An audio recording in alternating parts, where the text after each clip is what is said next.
You ever see something you wish you hadn't? I'm not talking about gore or death or even ghosts. I mean the kind of thing that doesn't make sense. Like reality taking a wrong turn and suddenly you're not sure what's real anymore. This happened to me and my buddy Marcus.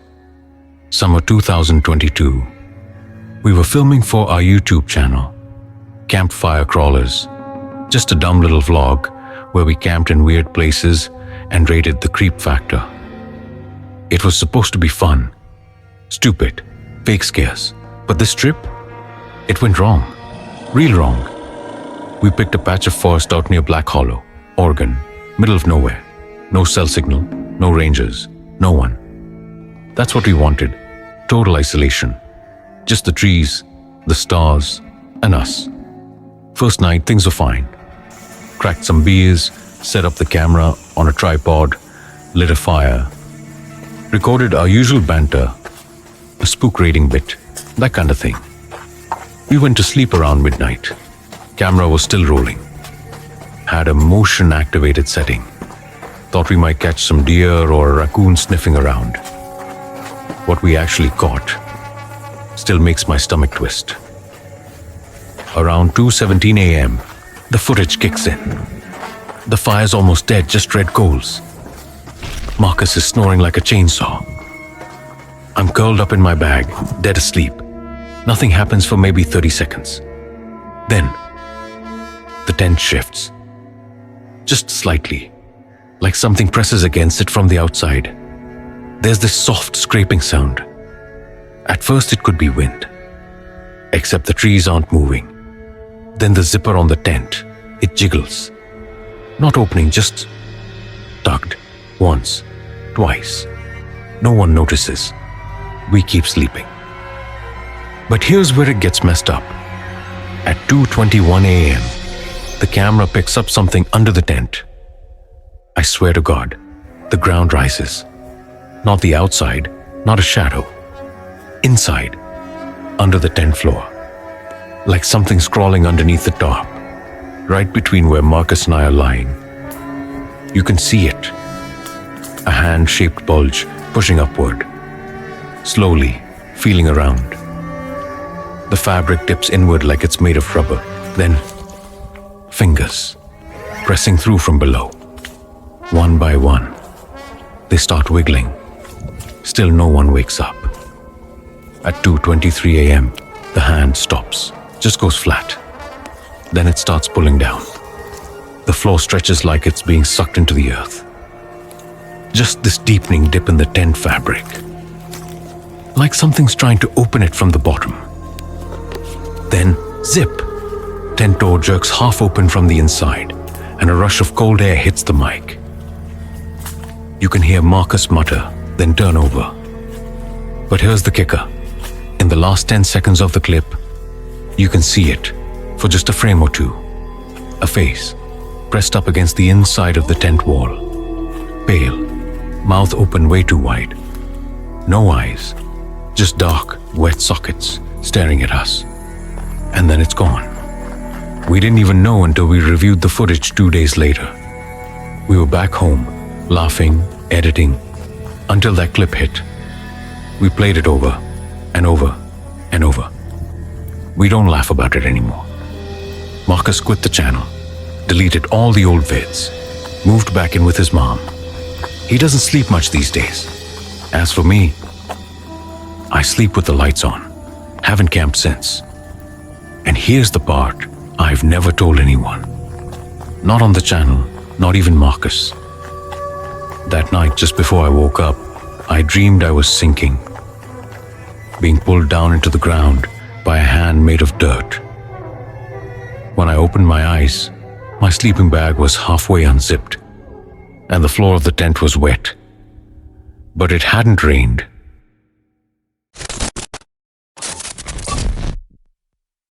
You ever wake up somewhere and just know something's wrong? Not like, oh, I forgot to lock the car wrong. I mean wrong in your bones. Like the world tilted overnight, and you're the only one who felt it. This story never made the news, They chalked it up to confusion, to exhaustion, to being lost.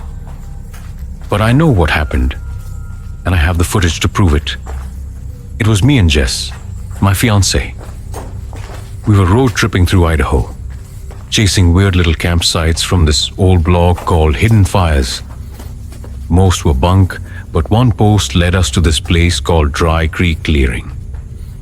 Said it was perfect for solitude, untouched, unmarked, and so quiet, it hums. We found it just before dusk. No cell service, no signage, just a narrow deer path off a logging road, and then, there it was. A wide, perfect circle of earth. Flat, clean, like someone had cleared it recently. But there were no tools, no tracks, no trash. We filmed the whole arrival, laughing, setting up the tent, even panning across the horizon. I remember Jess saying, "Looks like this place was made just for us." That night we had a fire. Nothing fancy. Just hot dogs and cheap wine. We talked about the wedding. She asked if we should move out of the city. And for a moment, everything felt still. Not peaceful. Frozen. Even the bugs had gone quiet. We turned in around midnight. Left the camera running, pointed at the fire pit. It was still glowing. When we woke up, everything was different.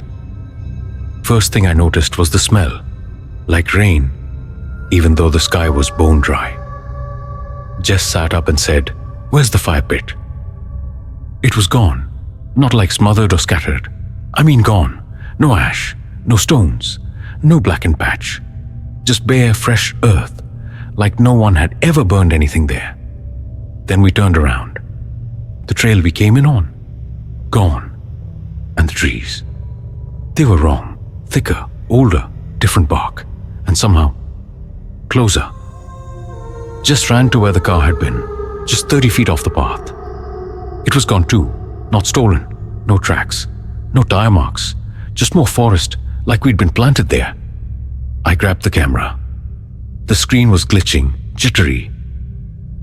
The battery, which was full the night before, was already flashing red. We fast-forwarded through the night footage, and that's when we saw it. At 3:14 a.m., a fog rolls in from every side. Thick, silent. You can't hear a thing. Not the fire, not the wind. And then, frame by frame, you see the campsite disappear. The fire pit fades first, then our footprints, then the distant outline of the car. The trees shuffle, closer, tighter, like they're rearranging themselves. By 3:36 a.m., it's just forest, no trace we were ever there, except the tent, still zipped, still occupied, like we were being kept for something. We didn't scream, we didn't cry, we just moved, grabbed what we could and started walking. Every direction looked the same, every tree looked familiar. It took us 2 days to find a ranger station. They said we were 15 miles from where we parked. Said we must have got turned around. But when we checked the footage back home, there's one more thing. Right at the end, just before the camera cuts, there's a figure standing at the edge of the clearing. Tall, still, like it was watching the reset. And the last frame, it lifts one hand and waves. You ever hear laughter that doesn't sound human? Not wild or crazy. Worse, intentional. Like it knows you. Like it's meant for you. This happened to my cousin Nate. He didn't make it out, but the body cam footage did. 3 years ago, him and his buddy Drew went on a fishing trip up near Elk Hollow Lake. Small place in the Montana woods, way off-grid. Not the kind of lake you stumble onto. You gotta know where it is. And according to Nate, that's what made it perfect. They left early Friday morning. Took a GoPro and 2 body cams they bought off eBay. Thought they'd make a little outdoors video. Light-hearted, stupid jokes. Beer. They filmed everything. Setting up camp, casting lines, even Nate complaining about how eerily quiet the lake was. That silence? It didn't go away. The body cam footage starts getting weird around dusk. They're standing by the water. No wind, no birds. Just dead stillness. Like the forest was holding its breath. Then Drew says something that never sat right with me. He points across the lake and mutters, "You see that guy?" The camera zooms. There's a man on the other side. Naked, hairless, pale like old candle wax. He's standing completely still on the rocks. Arms limp at his sides. His mouth stretched open in a smile that didn't look real.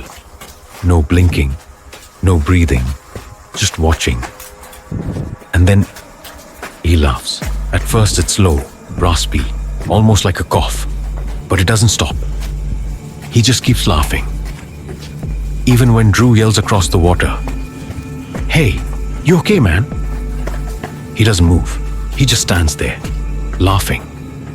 And then the fog rolls in. It comes fast, unreal fast. You can hear Nate in the footage. Where the hell is that coming from? Within seconds, the lake disappears. Trees fade. Visibility drops to maybe 5 feet. The laughing man? Gone. But his voice? It's everywhere. It echoes. But not like sound bouncing around. It's like it's coming from the fog itself. Like the air is laughing. They try to pack up. The footage shakes. Nate's breathing gets heavy. He says they should head back to the car. That's when the laughing gets closer. It's right behind them. Then in front. Then beside the tent. And then on the body cam. There he is. The laughing man. Not walking. Not running. Just there. Closer now. 10 feet away. Same smile. Same stare. Still laughing. They bolt into the woods. The camera bounces. Thuds. Cracks. You hear Drew shouting, "He's in the fog! He's in the fog!" Then static. Only Nate's footage made it back. And the final clip. It plays like a nightmare. Nate is hiding under a fallen log, panting, crying, and just out of the corner of the frame. You see that pale figure. Crawling now. Slow. Deliberate. Still laughing. Nate whispers, "Please stop." But the laughing man doesn't speak. He never blinks. He just laughs. The screen cuts to black at exactly 3:33 a.m. Search teams found Nate's body 2 days later. No wounds, no trauma. Just wide eyes and a grin stretched across his face so hard his jaw had cracked. They never found Drew. And they never found footprints. Just fog.